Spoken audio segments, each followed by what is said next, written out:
السلام عليكم ورحمة الله وبركاته. النهارده معانا حلاوة تايجر روكت 200 سي سي.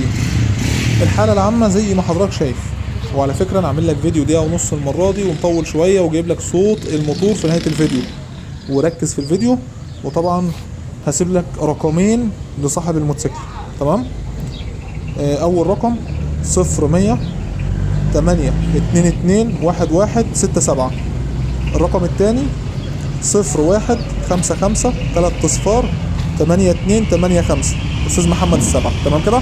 المكنه مرخصه زي ما انت شايف. اسمع صوت الموتور وظبط امورك واتصل بيه وشوف تفاصيلها وربنا يوفق.